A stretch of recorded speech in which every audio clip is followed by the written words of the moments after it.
In this presentation, we'll discuss adverse reactions to food, including allergies and intolerances. So adverse reactions to food are increasing due to changes in modern diets, environmental influences, and genetic predisposition. Now, adverse reactions though includes both food allergies and food intolerances. And approximately 20% of the population alters their diet due to perceived adverse reactions. Adverse reactions may impact major organ systems, including the GI tract, respiratory system, and skin.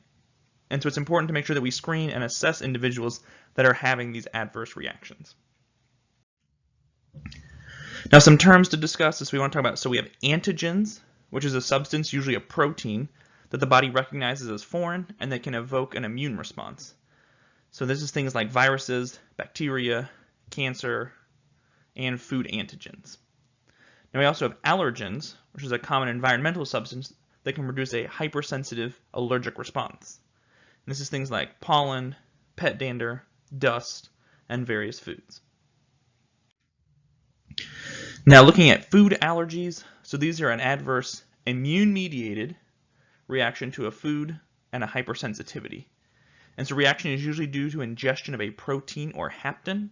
And so a hapten is an incomplete antigen that can elicit an immune response only when attached to a large carrier protein. And the symptoms vary greatly amongst individuals, but our biggest concern is anaphylaxis, which is a life-threatening condition that can involve vascular collapse, bronchospasm, and shock.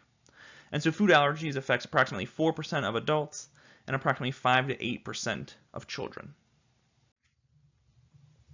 Now, food intolerances are an adverse reaction to a food that do not involve the immune system and occur because of the way the body processes the food or food components. For example, the most common one being lactose intolerance. And these are much more common than food allergies, and it's important to distinguish between an allergy and an intolerance.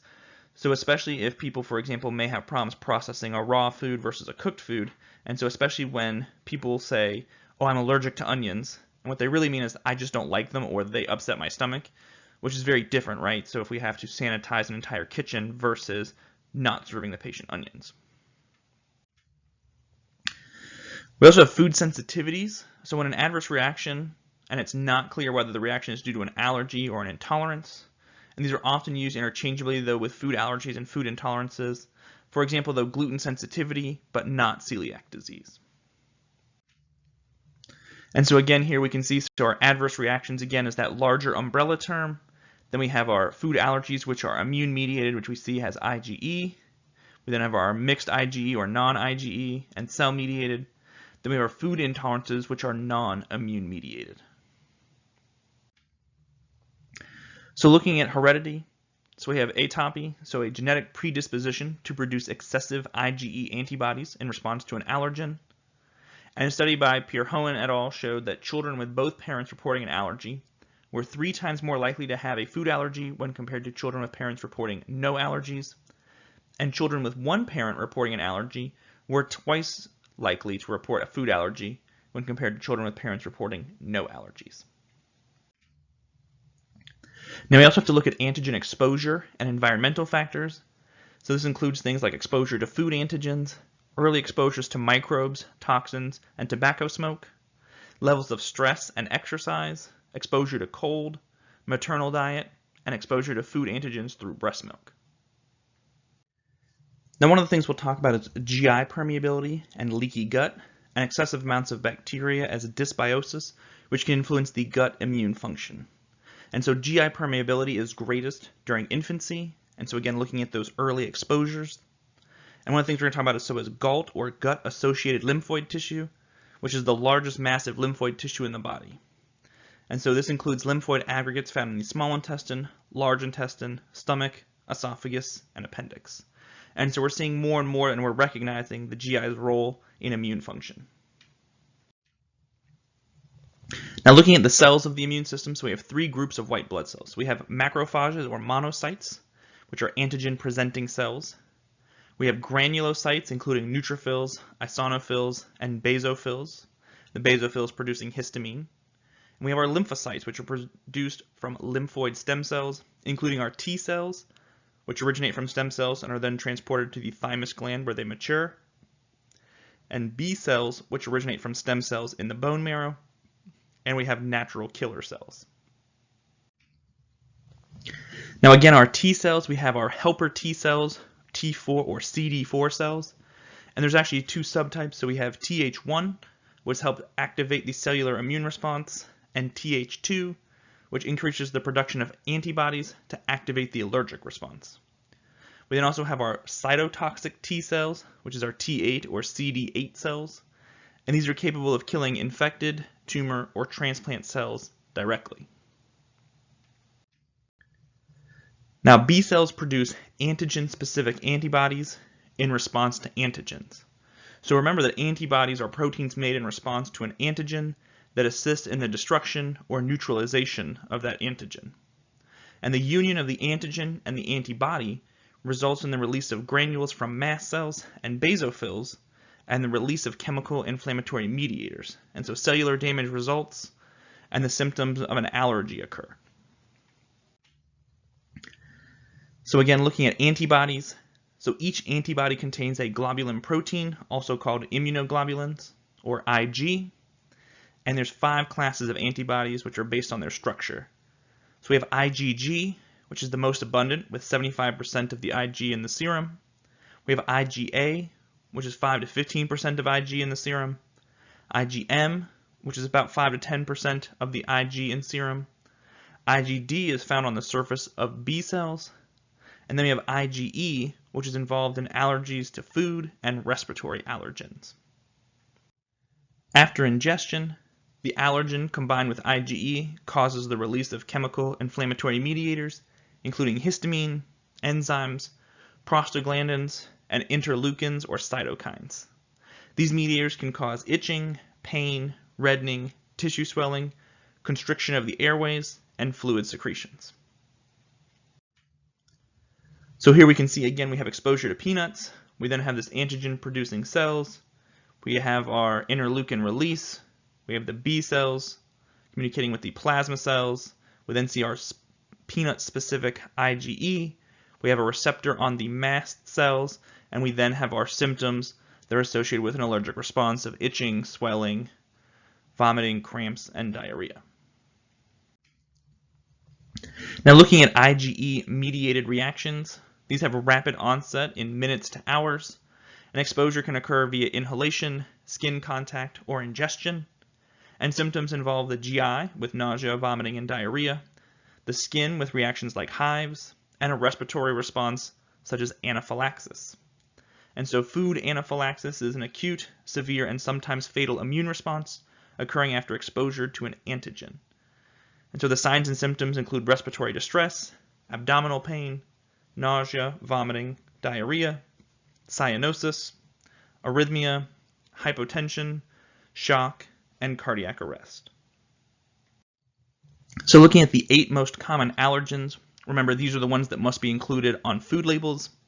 We have cow's milk, eggs, peanuts, tree nuts, wheat, soy, fish, and shellfish. So peanuts is the most common source of anaphylactic reactions, and shellfish is the most common allergy in adults. So peanut allergies are the most dangerous, shellfish most common. Now we also have oral allergy syndrome, and this results from direct contact with food allergens and affects only the oropharynx. And signs and symptoms are rapid and appear within minutes of ingestion of the food, but typically subside within 30 minutes. And what we typically see is an oral swelling and blisters. And so somebody's lips and mouth will get bright red and develop blisters, but then the process stops after 30 minutes. And so this is most common with fruits, vegetables, and nuts. And so this is where you'll hear is that some people may tell you, for example, oh, I'm only allergic to it if it's raw, and I don't get the symptoms if it's cooked. That's probably an oral allergy syndrome. This is also seen though with allergies to ragweed, pollen, and other outdoor allergens. Looking at immediate GI hypersensitivity, so GI symptoms can occur within minutes to 2 hours after ingestion of an offending food, and signs and symptoms include nausea, vomiting, diarrhea, and abdominal pain. And one that you might have recognized from the hospital is we've had an increase in latex allergy, which is why we have switched to nitrile, which is a different form of rubber. But what we see is this is due to prolifins, and so these are proteins that are present in pollen, latex, and plant foods that usually elicit a mild oral allergy syndrome. And so this may be linked with an allergy to melons, bananas, tomatoes, and other OAS foods. So it's very, very common if somebody is allergic to latex, they're also allergic to bananas and melons. We also have what's known as food-dependent exercise-induced anaphylaxis. And so the offending food triggers an anaphylactic reaction only after an individual exercises 2 to 4 hours after eating. And the food is likely not problematic in the absence of exercise. And possible offending agents include celery, seafood, and gliadin. And so this is because the exercise increases permeability.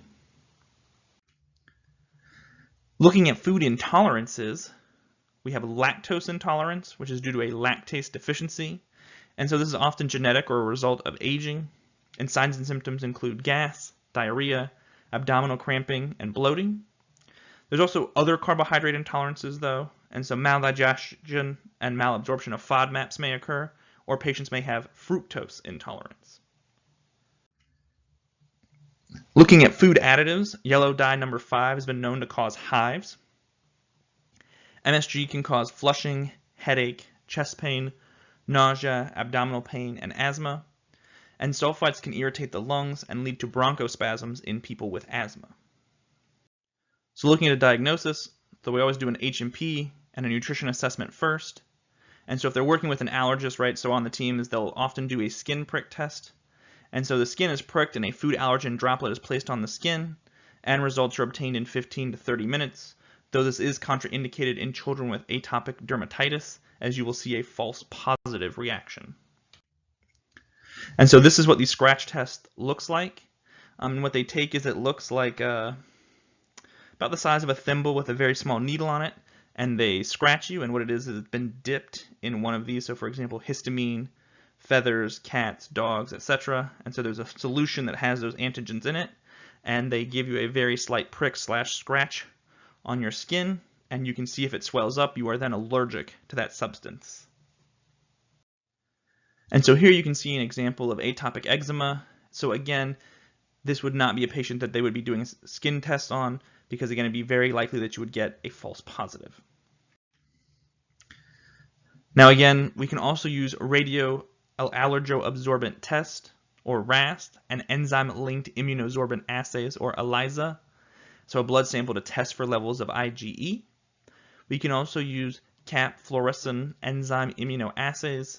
So this is a blood test that provides quantitative assessment of allergen-specific IgE antibodies. Although currently this testing method has only been approved for eggs, milk, peanuts, fish, wheat, and soy. But this is more accurate than both the RAST and the ELISA testing. Now, nutrition assessment should include suspected offending foods, time of food ingestion relative to the onset of signs and symptoms, descriptions of most recent symptoms, estimate of the quantity of food required to elicit the reaction, prenatal history, early feeding practices, and measurement on the growth charts for infants and children. And so what we would then have to do is we would recommend a patient keep a food and symptom diary for 1 to 2 weeks. And so this is used to determine any adverse reactions to food and also to identify any nutrient insufficiencies. So again, if they have to avoid a specific food group because of their allergies, then they may be deficient in a certain micronutrient. And we want to make sure the patient is documenting the type of food eaten, time the food is eaten, quantity, ingredients, time for symptoms to appear, any supplement or medication use, and also monitoring stress levels, physical exercise, elimination, and sleep patterns. And so here you can see an example of what we would do for a food and symptom diary. Now, if we're also concerned, we can do what's known as a food elimination diet. And so suspect foods are eliminated for a specific period of time, usually 4 to 12 weeks, and are then introduced one at a time. And again, a food and symptom diary is kept. Now we have other options, so we can also use elemental formulas, medical foods, or hypoallergenic formulas to help meet nutritional needs while on the elimination diet to help remove as many confounding variables as possible. The other thing that we can do is what's known as an oral food challenge, and I say we meaning the medical community, not just the dietitian. So this is conducted in a supervised medical setting, and foods are challenged one at a time on different days, increasing the amount of the offending food every 15 to 60 minutes or until there's a response. And so the amount of food that's tolerated under observation can then be given at home. Now there's three types. There's an open food challenge, there's single-blind placebo-controlled food challenge, and double-blind placebo-controlled food challenge. Now, just as a common sense, food challenges should not be done when there's the history of life-threatening anaphylactic shock with foods, as again, that's obviously not safe or ethical. Now, the Food Allergy and Anaphylaxis Network has worked with allergists and dietitians to develop a list of ingredients to avoid for food allergies. And the biggest issue, though, is we have things like contamination. So, for example, contaminated cooking oil or equipment, or if the staff has ineffective cleaning procedures. And again, looking at genetically modified foods, which may change its allergenicity. Now, hopefully, right, we know that the focus of allergens is on proteins. So if we can modify the proteins, we can actually reduce allergens. But, for example, if we're modifying a food to then have a different structure or more resiliency, we may introduce an allergen from a different crop. And so here we have an example of the foods that can cause an allergic response, but then also how they can be listed on labels, things to avoid, and substitutes. We'll take a look at, so some of the food labeling laws in this country are very lax. So it's very easy for a food or an ingredient to be in a specific form in a food and someone to not realize that it has that allergen potential. So the next several slides are different types of foods, things to avoid, and substitutes.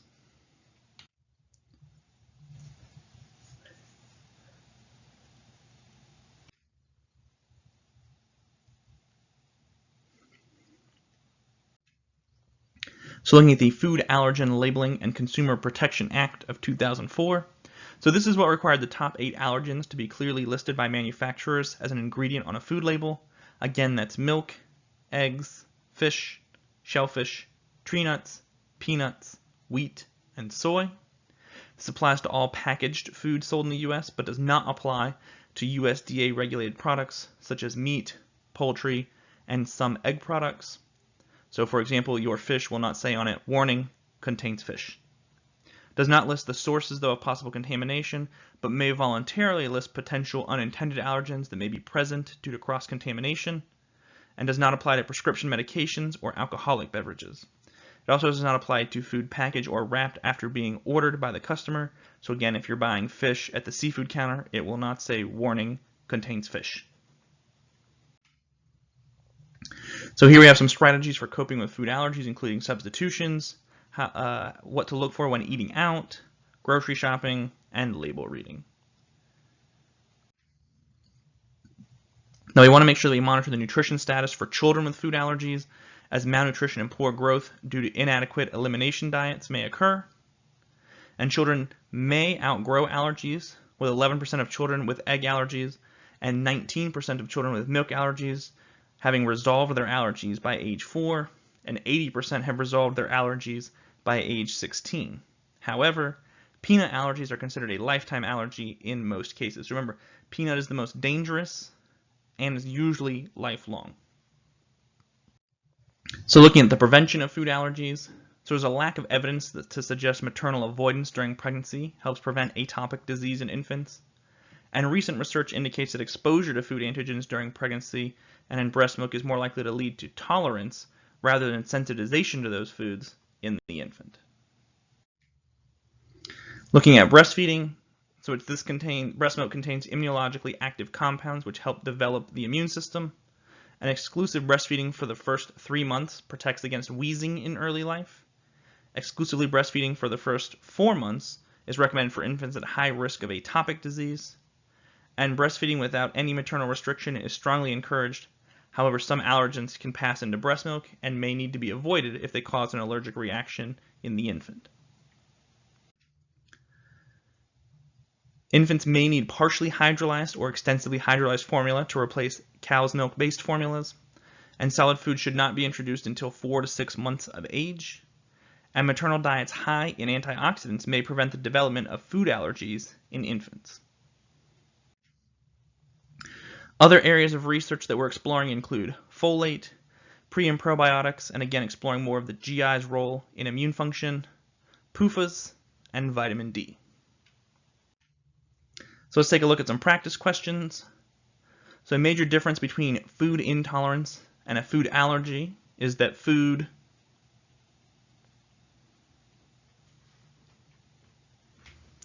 answer choice A, food allergy reactions are mediated by IgE. Number 2, the majority of fatal anaphylactic reactions to food in adults in the U.S. involves.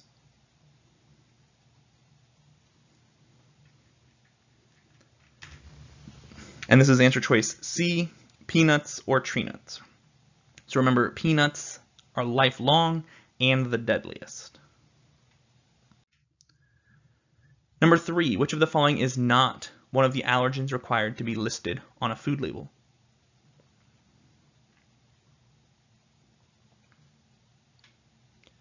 That is answer choice A, coconut. Thank you for your time, and I look forward to your questions.